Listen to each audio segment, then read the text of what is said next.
Hi friends, வணக்கம். நான் உங்கள் Suganthi. Welcome to your recipes diary. இன்றைக்கி நம்ம இட்லி தோசைக்கு தொட்டு சாப்பிட நல்ல காரசாரமான சுட்ட பூண்டு சட்னி எப்படி செய்யறதுன்னு பார்க்கலாம். அதுக்கு நம்ம முதல்ல 5 முழு பூண்டை தணலில் சுட்டு எடுத்துக்கலாம்.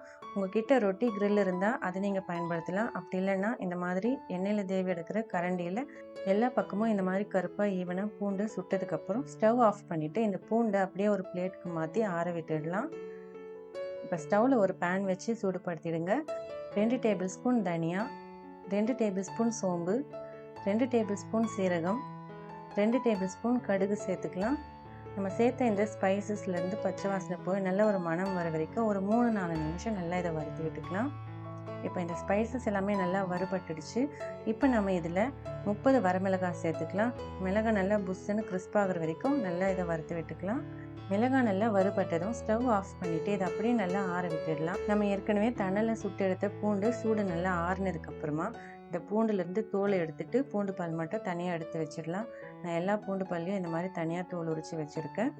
இப்போ ஒரு மிக்சி ஜார் எடுத்துக்கலாம். நம்ம வறுத்து ஆற வச்ச ஸ்பைசஸ் இதில் சேர்த்துக்கலாம். சுட்டு பூண்டையும் இதில் சேர்த்துக்கலாம். உங்கள் சுவைக்கு தகுந்த மாதிரி உப்பு சேர்த்துடுங்க. நான் ஒரு டீஸ்பூன் அளவு கல்லுப்பு சேர்த்துக்கிறேன். இப்போ இதில் ஒரு சின்ன எலுமிச்சைப்பழ அளவு புளி சேர்த்துக்கலாம். நான் மிக்சி ஜாரில் சேர்த்து அரைக்கிற வீடியோ மிஸ் பண்ணிட்டேன், அதனால் நான் புளி சேர்க்குறத காட்ட முடியல.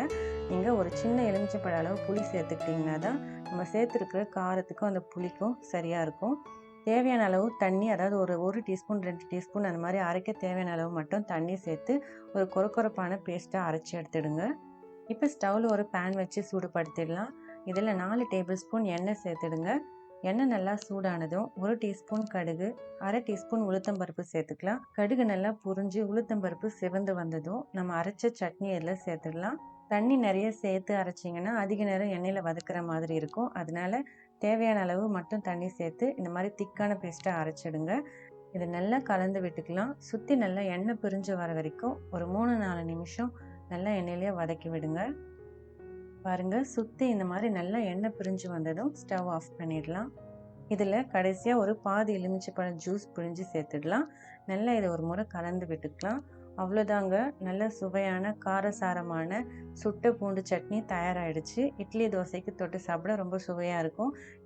சட்னியில் நம்ம நிறைய புளி லெமன் சேர்த்துருக்கிறதுனால நீங்கள் ஒரு 4-5 நாள் கூட வெளியே வைக்கலாம். அதிகமான வெயில் இருந்தால் ஒரு 2-3 நாள் வெளியே வைக்கலாம். அதுக்கப்புறம் நீங்கள் ஃப்ரிட்ஜில் வைக்கலாம். 2 வாரம் வரைக்கும் ஃப்ரிட்ஜில் வச்சு தேவைப்படுறப்ப எடுத்து பயன்படுத்தலாம். அவ்வளோதான் ஃப்ரெண்ட்ஸ், ரொம்ப சுவையான சுட்ட பூண்டு சட்னி எப்படி செய்யுதுன்னு பார்த்தோம். இந்த வீடியோ உங்களுக்கு பிடிச்சிருந்தா லைக் பண்ணுங்கள். இந்த ரெசிபி பற்றினா உங்களோட கருத்துக்களை தவறாமல் கமெண்ட்டில் என்கிட்ட ஷேர் பண்ணுங்கள். என்னோட சேனலை நீங்கள் சப்ஸ்கிரைப் பண்ணலைன்னா சப்ஸ்கிரைப் பண்ணி கூடவே பெல் ஐக்கானையும் ப்ரெஸ் பண்ணி ஆல் ஆப்ஷன் செலக்ட் பண்ணுங்கள். Thank you, by.